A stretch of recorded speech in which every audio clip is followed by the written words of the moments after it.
네, 여러분은 언제 한번 이발하십니까? 남자는 뭐 이발이라고 하는데 우리 여자는 머리하러 간다라고 하죠.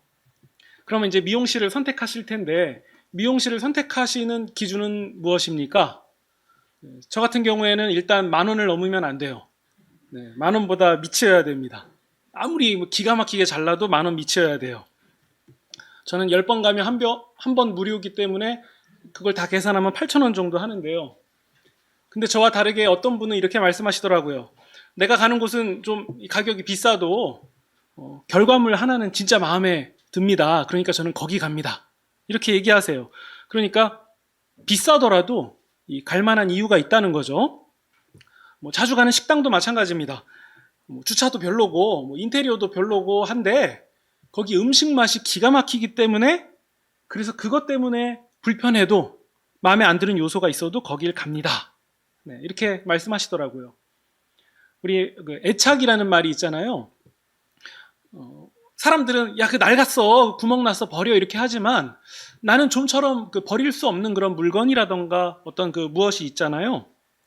그러니까 누가 새 것을 사준다고 해도 바꾸고 싶지 않은 그런 게 하나씩 있을 것입니다. 왜 그런가 이렇게 보면 사실 나는 그럴 만한 무엇을 느끼고 있거든요. 그래서 새 것을 줘도 바꾸지 않는, 버리지 않는, 고집하는 그런 부분이 있습니다. 그러면요, 우리가 이런 관점으로 볼 때 하나님은 이 야곱을 왜 선택하셨을까요? 네. 전쟁에서 뭔가 승리할 만한 용맹스러움이 있는 것도 아니고, 그리고 그 시대에서 볼 때에는 그 시대가 원하는 남성상은 아니잖아요. 그냥 집에만 있는 집돌이였고, 오히려 그 시대나 오늘날의 이 기준이랑 둘 다 같이 봐도 이 붉은 털을 휘날리면서 뭔가 근육질에 야생 짐승을 단번에 사냥하는 에서가 좀 더 멋져 보이지 않습니까? 집에만 있는 건 좀 그렇잖아요. 그렇죠? 그러니까 형의 장자권을 호시탐탐 노리다가 팥죽으로 형의 장자권을 빼앗고 또 형의 옷을 입고 또 염소 털옷을 가지고서 염소 털을 가져다가 아버지를 속이는 그런 장면들을 보면 뭔가 이 야곱은 이 교활하고 좀 비겁한 야비한 이런 이미지가 있는데, 그러니까 이런 관점으로 보면 야곱이 이 형의 위협을 피해서 도망가게 된 것은 이 자업자득이 아닌가 이런 생각도 좀 듭니다. 그러니까 돌베개를 베고 누운 그가 그렇게 불쌍해 보이지도 않아요. 그러니까 형을 속여서 장자권 빼앗을 계획을 했다면 아니 그 정도는 좀 감수해야 되는 거 아니었나 이런 생각도 듭니다. 그러면 이쯤에서 이런 생각이 든다는 거예요. 아니 하나님은 도대체 야곱의 어떤 면을 이뻐하셨을까? 혹은 하나님은 야곱의 인생 가운데서 어떤 점을 높게 평가하셨던 걸까? 네. 그냥 표면적으로 볼 때에는 그다지라고 싶은데 하나님은 도대체 어떤 면을 높이 사셨을까? 네. 이 점을 우리가 살펴보려면요, 이 야곱의 여정을 좀 봐야 되는데요. 여러분 창세기에서 가장 많은 이 분량을 가지고 등장하는 인물이 누군지 아십니까? 야곱이에요. 창세기는 50장까지 있잖아요. 근데 야곱은 25장에 등장해요. 그러니까 25장부터 50장까지 쭉 야곱이 나오는 거예요. 그러니까 이게 분량만으로 보면 야곱은 창세기에서 가장 중요한 인물이 될 수도 있는 거예요. 근데 희한하게도 야곱이 그 정도의 인물인가? 라는 생각도 동시에 든다는 거예요. 일단 우리가 지난 주일에 야곱이 형의 위협을 피해서 밧단 아람으로 도망가다가 밤중에 어느 한 곳에 이르러서 돌베개를 베고 눕는 것까지 우리가 함께 봤잖아요. 그때 야곱이 하나님께 이런 약속을 받습니다. 너를 이 땅으로 돌아오게 할 거다. 내가 너와 함께 할 것이다. 하나님이 횡한 그 공간에서 돌베개 베고 누운 야곱에게 그 말씀을 하세요. 그러자 야곱이 하나님께 이런 간절한 호소를 해요. 하나님, 저를 아버지 집으로 평안히 돌아가게 해주십시오. 제가 돌아가기 원합니다. 이런 간절함을 하나님께 올려드려요. 그리고서 야곱은 이 동방 사람들이 사는 곳에 이르게 되는데 거기 우물에서 라헬이라는 여자를 만나게 됩니다. 근데 공교롭게도 그녀는 야곱의 오빠의 딸이에요. 그러니까 야곱에게 외삼촌의 딸을 만나게 된 거죠. 그러니까 야곱은 그 방향으로 가려고 한 건데 공교롭게도 외삼촌의 딸을 만나고 외삼촌의 집으로 가게 되는 거예요. 그때 그 외삼촌도 얼마나 반가웠겠어요. 자기의 여동생의 아들이 먼 길을 지나서 여기까지 왔으니 정말 반가운 건 맞았겠죠. 그래서 라반이, 외삼촌 이름이 라반인데 그 라반이 야곱과 한 달 정도 지내면서 그에게 극진히 대접을 해줍니다. 그러다가 어느 날 라반이 물어봐요. 너가 나와 혈육이다. 하지만 혈육이라고 해서 공짜로 계속 일할 수는 없는 거 아니냐. 내가 너에게 품삯을 얼마를 주면 되겠냐. 이렇게 물어봐요. 근데 그 라반에게는 딸이 둘이 있는데 첫째 딸은 레아고 둘째 딸은 라헬이에요. 그 성경을 보면 첫째 딸 레아는 우리가 보는 성경으로 보면 안력이 약하다, 그러니까 눈이 약하다라고 서술되어 있는데 그것이 뭐 눈이 나쁘다던가 혹은 시력이 나쁘다로 이해할 수도 있는데 한편으로는 이 눈매가 선하고 부드럽다 이렇게 이해할 수도 있어요. 아무튼 레아는 이 눈이 특징인 여자였고요. 라헬은 이 전체적으로 용모가 아름답고 예쁜 여인이었다라고 소개하고 있어요. 근데 야곱은 누구를 더 사랑했겠습니까? 처음 본 여자였던 것 같아요. 그러니까 라헬에게 이제 마음을 뺏깁니다. 그래서 삼촌에게 품삯으로 라헬과 결혼하게 해달라라고 요구를 해요. 그러자 삼촌이 이렇게 얘기를 합니다. 그러면 7년간 일해줘라. 7년간 일해줘라. 그러면 내가 결혼을 허락하겠다. 그래서 야곱은 이 7년을 마치 며칠처럼, 수일처럼 생각을 합니다.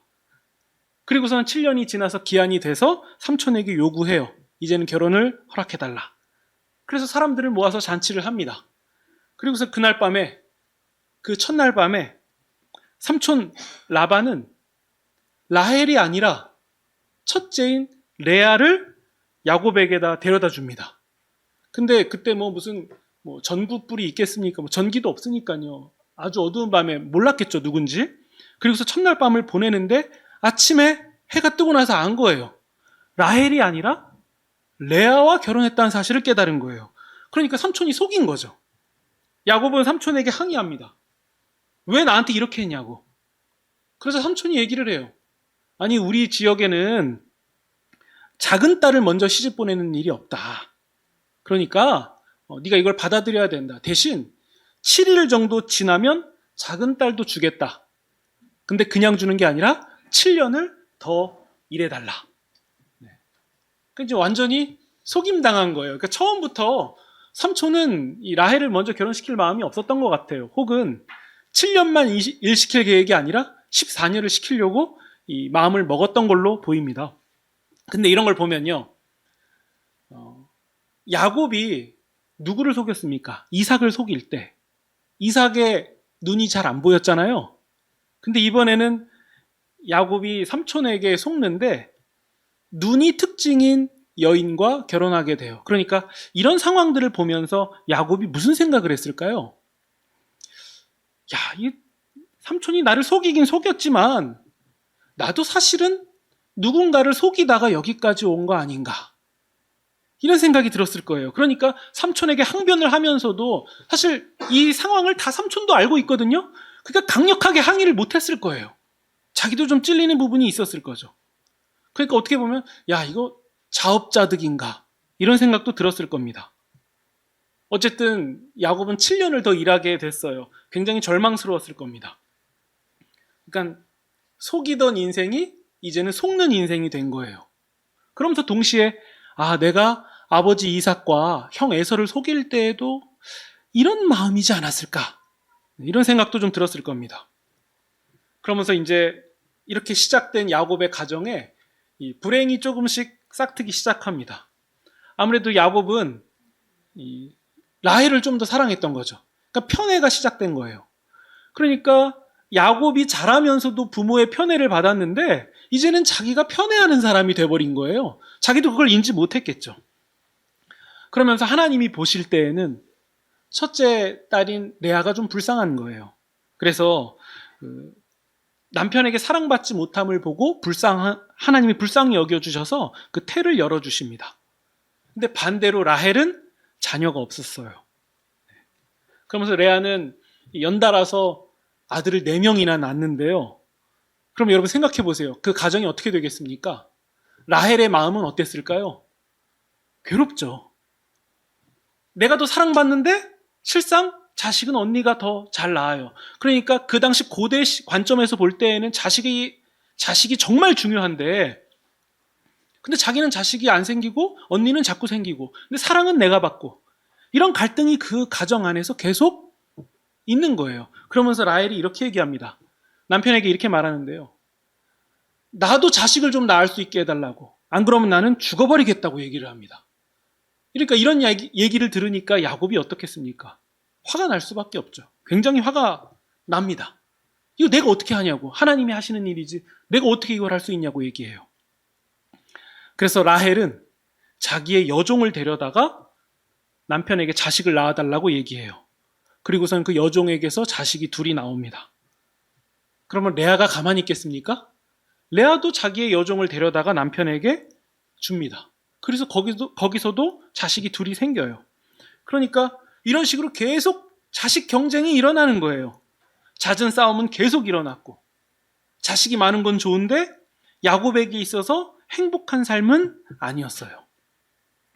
그러면서 야곱은 이 일들을 통해서 자기가 형과 늘 경쟁하면서 살아왔던 그런 모습을 생각했을 거예요. 아, 내가 과거에 이렇게 살아왔구나. 네. 그런데 이렇게 복잡하고 갑갑한 그런 일상 속에서 야곱이 놓지 않고 있었던 사실이 하나가 있었어요. 그게 뭐냐면요. 바로 고향으로 돌아가는 거예요. 내가 고향으로 돌아가야 된다. 분명히 그 돌베개 베고 자던 그날 밤에 하나님이 오셔서 말씀하셨잖아요. 내가 너를 그 땅으로 돌아가게 할 거다. 네. 그때 야곱은 그것이 자기의 꿈이 됐어요. 내가 반드시 그 땅으로 돌아갈 것이다. 그러니까 그 사실을 결코 잊지 않았던 거죠. 그리고 때가 됩니다. 어느덧 야곱은 뭐 아내도 생겼고 자식도 생겼고, 자식이 없었던 라헬도 이 자식을 낳게 되는데 그때 요셉이 태어납니다. 그리고 재산도 어느 정도 생겼어요. 그러니까 이제 삼촌의 집에서 떠나야겠다라는 결정을 해요. 근데 삼촌이 보내주겠습니까? 삼촌은 사실 그 재산이나 여러 면에서 별 볼 일이 없었어요.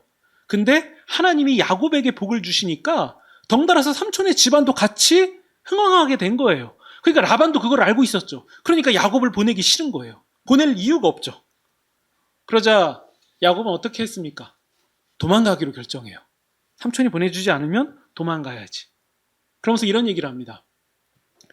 그 아내들에게 이 얘기를 하는데, 당신의 아버지 라반이 나에게 주기로 한 품삯을 10번이나 바꿨습니다. 그러니까 야곱도 속이던 인생이었는데 삼촌 라반은 더한 사람이었던 거예요. 더 많이 속이고 괴롭게 했죠. 그러다가 하나님이 찾아오십니다. 너 조상의 땅, 네 족속에게로 돌아가라. 내가 너와 함께 있을 것이다. 그래서 라반을 피해서 가족과 재산을 챙겨서 도망가요. 근데 라반이 이 사실을 알게 되죠. 그리고 뒤쫓아가는데 하나님이 라반의 꿈에 나타나서 평화롭게 헤어질 수 있도록 모든 상황을 다 주장하세요. 그럼 이제 다 정리가 된 거예요. 하나님이 도와주셨어요. 그럼 이제 딱 하나 남죠. 무슨 일을 해결해야 됩니까? 에서와의 관계예요. 사실상 이 해결해야 되는 궁극적인 가장 중요한 사건은 이 에서의 그 기세등등한 살기를 피하는 거 아닙니까? 근데 그게 해결이 안 된 거잖아요. 근데 듣자 하니 형 에서는 지금 자기를 만나러 400명을 데리고 왔대요. 그러면 이거 평화롭게 만나는 상황이 아닌 거죠? 400명을 데리고 왔으면 지금 전쟁하자는 얘기인 거예요. 그러니까 야곱이 얼마나 두려웠겠습니까? 네. 그럼에도 동시에 그런 두려움을 뒤로하고 한편으로는 무엇을 갖고 있냐면, 나는 고향 땅으로 돌아가야 된다. 이 생각을 가지고 있는 거예요. 그래서 자기가 가지고 있는 가축대를 2개로 나눠요. 그래서 형 에서에게 먼저 선물로 보냅니다. 혹여라도 선물이라도 받고서 형의 마음이 좀 풀어지면 좋지 않을까, 그런 일이라도 일어나지 않을까, 그런 생각으로 보낸 거예요. 그러다가 그날 밤에 그 야복강 그 나루를 건너서 가족과 재산들을 다 먼저 보냅니다. 그리고 이제 야곱이 혼자 남아있는 상황이에요. 마치 돌베개 베고 누운 그 상황과 똑같이 혼자 남은 상황이에요. 혼자 남았으니까 두려움은 더했을 겁니다. 이제 날이 새면 형을 만나야 해요. 자기가 죽을지도 모른다는 그 시점이 점점 다가오고 있는 상황이에요. 그러니까 얼마나 두려웠겠습니까? 근데 사실 여러분 그 정도 되면요. 아니 그렇게까지라도 해서 그 땅으로 돌아가야 됩니까? 저 같으면 아니, 재산도 있고 자식도 있고 이제 살만하겠다. 그 정도 두렵고 괴로우면 아니 좀 다른 곳으로 가서 살아도 되는 거 아닙니까? 아니면 차라리 라반의 집을 떠나지 말고 그냥 거기서 있으면 어떨까? 이런 생각도 들었을지도 모르겠습니다. 근데 야곱은요. 그런 두려움과 위협을 무릅쓰고서라도 그 땅으로 가려고 해요. 이해는 안 되지만 그 땅으로 가려고 해요. 그때 하나님이요. 야곱이 어떤 사람과 이 동이 틀 때까지 씨름을 하게 하십니다. 여기엔 여러 가지 의미가 있어요. 그 당시 고대에는 강을 지나서 땅을 차지하고 이러려면 그 땅의 신과 씨름해야 된다. 이런 얘기도 있고 여러 가지 이유가 있는데요. 아무튼 하나님은 씨름을 하게 하십니다. 그 정체를 알 수 없는 그 사람이 야곱을 이길 수 없다고 생각을 했어요. 그래서 야곱의 환도뼈, 그러니까 엉덩이 뼈로 추정되는데 거기를 쳐요. 그래서 뼈가 어긋납니다. 결국 야곱은 이 다리를 절게 돼요. 근데 그런 상황 가운데서도 야곱이 그 어떤 사람을 꽉 붙잡는 거예요. 놓아주질 않는 거예요. 그러면서 어느덧 동이 틀려고 하니까 그 사람이 이제는 놓아달라라고 얘기를 해요. 그때 야곱이 이런 말을 합니다. 나를 축복해 주십시오. 나를 축복해 주지 않으면 제가 놓지 않겠습니다. 라고 대답해요. 야곱은 지금 자기의 모든 것을 다 동원했을 거예요. 이제 곧 형을 만나면 죽을지도 모르고 지금 당장 이 사람과 내가 씨름을 하고 있는데 이 사람에게 축복이라도 좀 받으면 좋겠고. 그때 그 정체를 알 수 없는 그 사람이 야곱에게 묻습니다. 너의 이름이 무엇이냐? 그때 야곱이 얘기해요. 저의 이름은 야곱입니다. 근데 그 이름 뜻이 뭐였습니까? 그 뒤꿈치를 잡고 나온 자였잖아요. 그 자기가 자기 이름을 얘기할 때 자기의 지나온 인생이 거기에 함축적으로 다 담겨서 주마등처럼 지나갔을지도 모르겠어요. 속이고 또 속임 당하는 그리고 평생 경쟁하면서 살아오는 그런 지난날의 삶이었어요. 야곱이 자기의 삶이 지나갔겠죠. 근데 그때부터 이름이 달라집니다. 그 정체를 모를 그 사람이 야곱에게 이렇게 얘기를 해요. 이제부터 너는 야곱이 아니라 이스라엘이라고 불릴 것이다. 그래서 우리가 그 이스라엘 12지파 이런 얘기를 하는 것들이 다 이 바뀐 이름을 말하는 거예요. 그 이름 뜻은 하나님을 이긴 자라는 뜻이에요. 하나님을 이긴 자다. 그제서야 야곱은 이 어떤 사람이 이 정체 모를 이 사람이 하나님이 보내신 천사였구나 라는 것을 확신하게 됩니다. 근데요. 야곱이 진짜 그 천사를 이길 수 있었겠습니까? 그 천사가 야곱 하나 감당하지 못했겠습니까? 그건 아니죠. 그냥 야곱이 이긴 걸로 여겨준 거예요. 마치 우리가 애들이랑 팔씨름하거나 장난할 때 막 져주고 그러잖아요. 그러면서 너가 이겼다고 막 인정해 주잖아요. 마치 그런 것처럼 야곱이 이긴 걸로 쳐주는 거예요. 그러니까 무엇이 계기가 되었든 간에 어쨌든 야곱은 하나님을 간절히 붙들어서 얻게 된 이름이죠. 너가 이겼다. 그리고 나서 우리가 읽은 이 본문의 내용들이 시작되는 거예요. 에서가 400명의 부하를 데리고 야곱을 향해 가고 있습니다. 방금 제대로 말씀드렸나요? 에서가 400명의 부하를 데리고 야곱에게 가고 있습니다. 야곱은 형에게 다가갈 때까지 7번이나 몸을 엎드리면서 땅에 절을 합니다. 게다가 환도뼈를 맞아서 다리도 절고 있잖아요. 그러니까 다리를 절면서 가면서 형을 향해서 7번 구부려서 절을 하는데 20년 만에 세월은 지났고 많이 늙어서 본 내 동생이 다리를 절면서 초라한 모습으로 저렇게 절을 하면서 오는 거예요.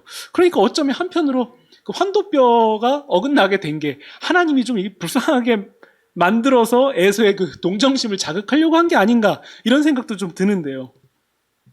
우리 4절을 보시면요. 에서가 야곱에게 달려가 그를 껴안습니다. 목을 끌어안고 입을 맞추고 서로 울게 됩니다. 이 생각보다 시시해요. 뭔가 잡아다 죽일 것 같은데 그냥 그 순간 에서가 그냥 과거에 있었던 일이 아무것도 아니고 지금 400명이나 데리고 온 이 일이 아무것도 아닌 것처럼 그냥 그를 끌어안고 입 맞추고 서로 웁니다. 뭐 여기 어떤 설명이 필요하겠어요. 그냥 형제가 서로 그렇게 상봉한 거예요. 야곱은 자신이 가지고 온 가축대와 재산을 에서에게 선물로 건네는데요. 바치는데요. 마치 자기가 과거에 장자권을 뺏어간 것을 다시 돌려주기라도 하듯이 형에게 제발 받아달라고 간청해요. 근데 형은 사양하죠. 네 것은 네가 가지라고. 근데 야곱이 하도 간청을 하니까 받아달라고 하니까 에서가 마지못해서 그것을 받아줍니다. 그러면서 12절을 보시면 에서가 이제 제안을 해요. 우리가 함께 떠나자. 이제 우리 같이 가자. 내가 너와 동행하겠다. 여러분 너무 극적인 상봉 아닙니까? 그리고 이야기의 결론이 되게 아름답게 흘러가는 것 같지 않습니까? 근데요, 여기 이상한 점이 하나가 있어요. 좀 이상해요. 아니, 좀 모양새가 좋아 보이지 않아요. 13절에 보시면요. 야곱이 핑계를 대요. 제가 하루만 더 이동하면은 지금 데리고 온 가축들이 많이 죽을 수가 있습니다. 14절. 그러니까 제가 천천히 갈게요. 형님이 먼저 형님 계신 세일 쪽으로 가시면, 세일 땅으로 가시면 제가 천천히 형님 따라서 갈게요. 이렇게 얘기를 해요. 그러니까 15절에 에서가 이 상황이 조금 이상한지, 야, 그러면 내가 내 종 몇 사람을 너한테 좀 남겨두고 갈까? 널 좀 도와주고 이렇게 할 사람을 남길까? 라고 하니까 이런 호의를 베푸는데도 야곱이 뭐라고 얘기하냐면요. 아니라고. 다 데리고 가시라고. 형님 다 데리고 가세요. 제가 천천히 형님 따라갈게요. 이렇게 얘기해요. 좀 이상하지 않아요? 사실 이게 인간적으로 그림을 그리면 갑시다 형님 하고서는 어깨동무하고 이렇게 멋지게 가야지 박수도 나오고 그런 장면이잖아요. 근데 야곱이 형님 먼저 가시라고 마치 에서를 떨궈내는 듯한 이런 느낌이 들어요.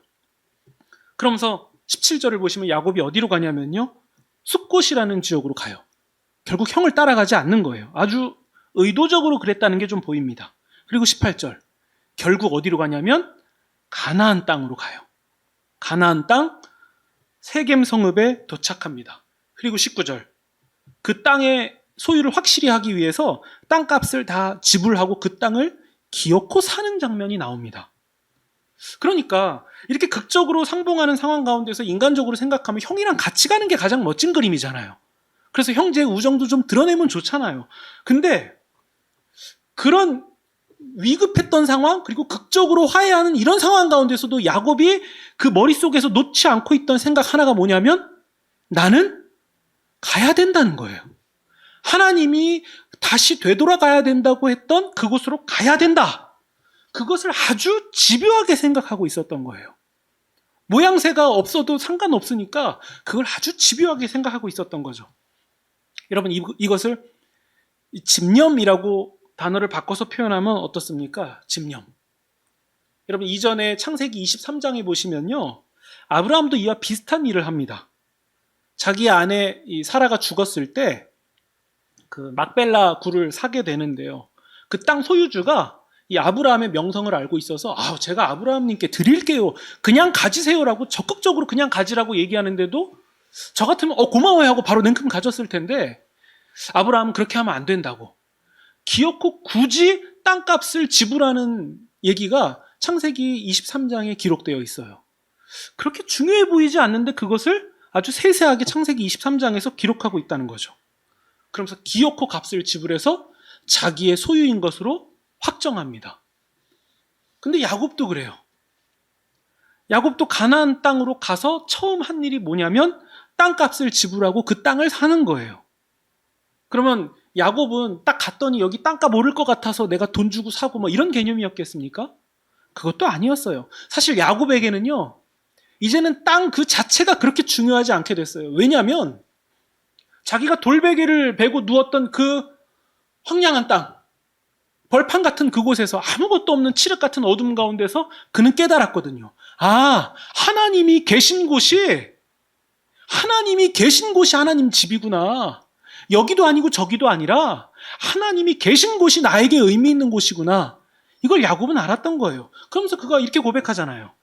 여호와께서 과연 내가 돌베개 베고 누운 아무것도 없는 이곳에 계시거늘 내가 근데 이거를 그동안 알지 못했구나. 땅 자체가 중요했던 게 아니죠.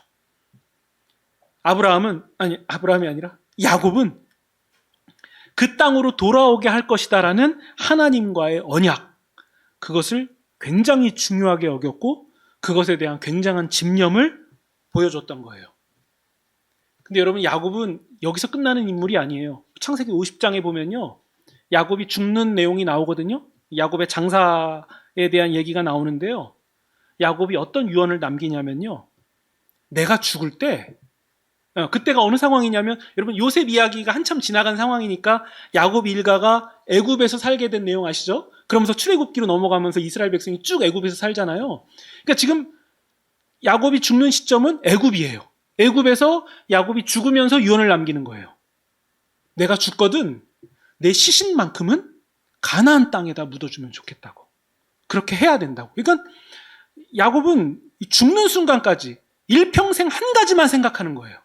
하나님이 약속하신 땅으로 가야 된다. 거기다. 하나님이 나와 언약하셨다. 거기다. 죽는 순간까지 거기에 대해서 아주 집요하게 생각하고 있었던 거예요. 이 유언을 요셉이 시행합니다. 그러니까 이 야곱의 이야기는요, 지금 여러분 창세기는 출애굽한 이스라엘 백성이 독자잖아요. 그러니까 이들이 이 얘기를 보면서 이 부분을 굉장히 중요하게 봤을 거예요. 하나님이 약속하신 젖과 꿀이 흐르는 가나안 땅으로 이 정도 집요하게 가야겠다. 이런 마음도 들었을 겁니다. 그러면요, 여러분, 제가 이 이야기를 삥 둘러서 여기까지 왔는데요, 다시 제가 말씀을 전하는 서두 부분에서 이런 얘기 했잖아요. 하나님은 야곱의 어떤 면을 이뻐하셨을까요? 이제 답이 나오지 않습니까? 하나님은 야곱의 어떤 점을 높이 평가하셨을까? 하나님은 무엇보다도 야곱이 하나님에 대한 하나님의 말씀과 하나님에 대한 언약에 대한 강한 집념을 가진 것, 그것을 꽉 붙들고 있던 것, 어느 상황이든 그냥 그거 하나만은 절대 놓고 있지 않았던 그 점을 하나님이 높게 사시고 그 점을 마음에 들어 하셨을 것이 분명합니다. 그러면 여러분, 우리도 마찬가지 아니겠습니까? 우리는 하나님을 향한 믿음과 또 신앙에 대한 집념이 있습니까? 우리의 삶이 어떤 상황이든 어떤 순간이든 내가 무엇을 경험하든 내 마음의 상태가 어떻든 내 생각이 어떻든 나는 하나님을 향한 믿음과 하나님의 약속과 또 신앙에 대해서 강한 집념을 가지고 있습니까? 그걸 놓치지 않고 끝까지 붙드는 모습이, 그 의지와 결단이 우리 가운데 있습니까? 하나님의 말씀을 향한 갈급함이 있습니까? 아니면 하나님의 말씀대로 살려고 하는 그 의지와 결단이 있습니까? 그리고 예배를 사모하는 마음이 나에게 있습니까? 정말 주님을 향한 마음과 예배가 나에게 중요합니까? 나는 그런 사람입니까? 하나님의 뜻을 구하는 그 기도의 간절함, 이런 것들이 나에게 있습니까? 나의 취미나 관심사 혹은 생계를 대하는 집념만큼이라도 하나님을 향한 신앙과 믿음에 대해서 나는 관심과 집념이 있습니까? 우리 각자마다 삶의 어떤 특정한 부분에 있어서 그 소신과 원칙 같은 거 있잖아요. 내가 이것만큼은 한다 혹은 이것만큼은 안 한다, 막 그런 단호한 부분들이 하나씩은 있잖아요. 근데 신앙 면에서도 그런 부분이 있습니까? 어떤 상황이어도 이것만큼은 내가 단호하게 양보하지 않는다, 가장 중요하다, 이런 부분이 있으시냐는 거예요. 어쩌면 내 삶의 가장 후순위에 믿음과 신앙을 내몰아 놓고서는 나는 좀 안전하다고 생각하고 있었던 것은 아닙니까? 근데 사실 우리의 모양과 수준과 모든 것이 초라하고 형편없어도 사실 이것저것 다 걷어내고 보면은 내가 정말 간절히 원하는 것은 비록 하나님께 보여드리기엔 좀 초라하지만 그래도 하나님 마음에 드는 거, 이거 하나를 우리는 간절히 원하고 있었던 거 아닙니까? 사실 그거 내가 정신 못 차리고 있었지 그거 하나가 나에겐 정말 중요했잖아요. 야곱의 삶을 보면 시끄러웠고 복잡한 일 투성이고, 그는 결코 완벽한 사람도 아니었고 그냥 그랬어요. 그냥 그렇게 많은 분량이 나올 정도의 인물인가 싶은 생각도 듭니다. 근데 그 단골 식당이라던가 아니면 꼭 찾는 미용실처럼 그는 확실한 무엇 하나가 있었던 거예요. 그게 뭐냐면 하나님을 향한 마음, 하나님의 언약에 대한 그의 집념, 이것을 믿음이라는 단어로 바꾸면 어떨까요? 야곱은 그것 하나가 있었던 거예요. 죽는 순간까지 놓지 않는 바로 그것이 있었던 거죠. 오늘날 우리가 살아가는 시대는요, 그냥저냥 믿음을 유지하는 것만으로도 대단하고 귀한 시대가 되어버린 것 같아요. 그러나 시대의 흐름에 따라서 상대적으로 내 믿음이 조금 괜찮다고 해서 우리가 안주하지 마시고, 이 후순위로 내몰려버린 이 믿음에 쌓여진 그 먼지들, 그것들을 좀 털어내시고, 오늘 그리고 지금 우리가 하나님을 향해서 다시 마음을 정하는 집념을, 그 집요함을 우리가 다시 좀 발휘하시면 좋겠습니다. 우리가 이런 상황으로 주님을 만날 수는 없는 거 아닙니까? 그렇죠? 우리가 다시 그 집요함, 그 집념을 발휘하시면 좋겠습니다. 그리고 제가 한 가지만 더 말씀드리고 말씀을 마치겠습니다. 이삭과 리브가의 그 혼잡했던 가정, 장자권을 팔고 가로채고 속이고 뺏고 죽이고 도망가고 이런 망가진 가정, 그리고 그 엉성한 가정이 야곱의 가정으로도 이어지는데요. 여러분, 이런 것들이 어떻게 회복되어 갔습니까? 어떻게 회복되어졌습니까? 에서가 이 400명의 군사를 데리고 가는 그 위기의 최고조 순간에서 모든 것을 이 제자리로 돌리는 하나의 열쇠가 보이는데요. 그게 4절이죠. 이 한 구절에서 급반전이 일어나면서 살기가 사라지고 회복과 연합이 이루어지지 않습니까? 그 야곱이 걱정하고 밤새 씨름했던 이런 모든 일들이 아무것도 아닌 것처럼 한 번에 제자리로 돌아갑니다. 여러분, 뜻밖에도 그 열쇠를 누가 가지고 있었습니까? 에서가 가지고 있었어요. 에서가 가지고 있었던 그 열쇠는 뭐죠? 바로 용서예요. 상대방을 불쌍히 여기는 마음이었어요. 너 과거에 왜 그랬냐고, 20년 전에 그거 왜 그런 짓을 나에게 했냐고, 뭐 그런 거 따지지도 않았어요. 그냥 불쌍하게 바라보고 그를 용서했습니다. 이 용서는요, 이후에 여러분 창세기 전체에 흘러가는 주제 중에 중요한 포인트가 됩니다. 우리가 잘 알고 있는 요셉 이야기도 여러분, 마지막에 요셉이 어떤 얘기를 합니까? 형님들이 나를 팔아서 여기까지 왔지만, 근데 그것으로 역공격하지 않고 형님들을 용서하죠. 형님들은, 야, 요셉이 다시 우리가 과거에 했던 일들을 생각하면서 해코지하면 어떡하지? 근데 요셉은 얘기하잖아요. 걱정 마시라고. 하나님이 악을 선으로 바꾸어 가셨다고. 나는 하나님이 아니라고. 나는 심판하시는 하나님이 아니다. 나는 형님들을 용서합니다. 이 모습을 보이지 않습니까? 그러니까 창세기 끝날 때까지 이 용서의 흐름이 흘러가고 있었다는 거죠. 결국 이 용서의 코드는 하나님을 더욱 드러내요. 창세기 처음에 선악과를 먹고 하나님을 떠난 인간들, 그 인간들을 향해서 하나님은 용서하시는 분이다라는 사실을 창세기는 은연중에 드러내고 있었던 거예요. 그래서 하나님이, 그 야곱이 어떻게 하나님을 이기겠습니까? 그럼에도 하나님을 이겼다라고 여겨주시는 것처럼 죄인인 우리를 하나님이 용서하심으로써 죄인인 우리가 이겼다고 하나님이 여겨주실 것입니다. 그것이 구원의 역사고, 또 우리가 구원받았고, 또 다시 오시는 예수님의 그 재림의 날, 그때까지 흘러가는 모습, 너희들이 이겼다고. 근데 그 일이 어떻게 가능합니까? 한 단어로 바꾸면 용서 때문에 가능한 거고, 하나님의 용서, 이것을 다른 말로 바꾸면 하나님의 사랑 때문에 그것이 가능했던 겁니다. 그러면 우리도 집념과 용서를 다시 기억하시면 좋겠습니다. 하나님을 향한 그 믿음, 그리고 뜨거운 집념이 다시 살아나시되, 한편으로는 용서라는 열쇠를 그냥 주머니에만 넣고 계시지 마시고 이제는 꺼내셔서 가정을 향해서, 또 내가 맺는 모든 관계를 향해서 그 회복을 조금씩 이루어 가시면 좋겠습니다. 그래서 그런 놀라운 은혜와 축복의 흐름에 우리도 함께 동참하시는 그런 축복이 여러분 가운데 있으시기를 주님의 이름으로 축원드립니다.